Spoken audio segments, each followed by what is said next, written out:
Hello everyone. അപ്പോൾ നമുക്ക് exam point of വ്യൂവിൽ ഏറ്റവും കൂടുതൽ ഇമ്പോർട്ടൻസ് ഉള്ള ഒരു ടോപ്പിക്കായിട്ടുള്ള ESR അഥവാ എറിത്രോസൈറ്റ് സെഡിമെൻറ്റേഷൻ റേറ്റ് വളരെ ഈസി ആയിട്ട് തന്നെ പഠിക്കാൻ നോക്കാം.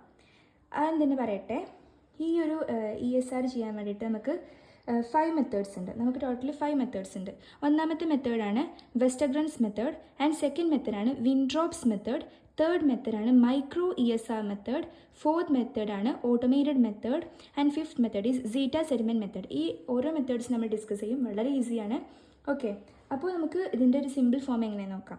നമ്മൾ ആദ്യം ഒരു ടെസ്റ്റ് ട്യൂബ് അല്ലെങ്കിൽ ഒരു പിപ്പറ്റ് എടുക്കും. നമ്മൾ അതിലേക്ക് ഒരു ആൻറ്റി കൊയാഗുലൻ്റ് ആഡ് ചെയ്യും. ആൻറ്റി കൊയാഗുലൻ്റ് ആഡ് ചെയ്യുന്ന സമയത്ത് എന്താവും, ഈ റെഡ് സെൽ ഇൻഡീസസ് അല്ലെങ്കിൽ എറിത്രോസൈറ്റ്സ്, റെഡ് സെൽ അഗ്രിഗേറ്റ്സ് അല്ലെങ്കിൽ എറിത്രോസൈറ്റ്സ് അവിടെ സെഡിമെൻ്റ് ആവും.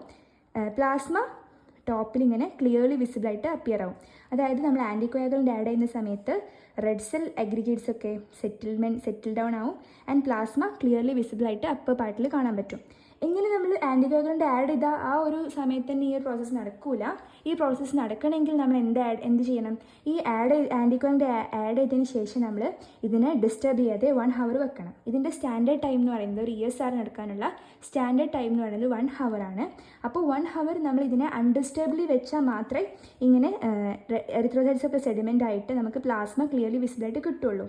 ഓക്കെ, ഇങ്ങനെ പ്ലാസ്മ അല്ലെങ്കിൽ റെഡ് സെൽ അല്ലെങ്കിൽ എറിത്രോസൈറ്റ് സെഡിമെൻ്റ് ആവാനുള്ള കാരണം എന്തായിരിക്കും?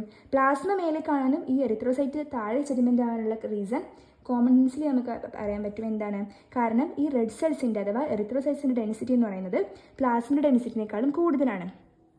അതുകൊണ്ടാണ് ഈ റെഡ് സെൽസ് താഴെ സെഡിമെൻ്റായി പ്ലാസ്മ മാത്രം അപ്പർ പോർഷനിലാണ് നിന്നത്. ഓക്കെ, ഇനി നമുക്ക്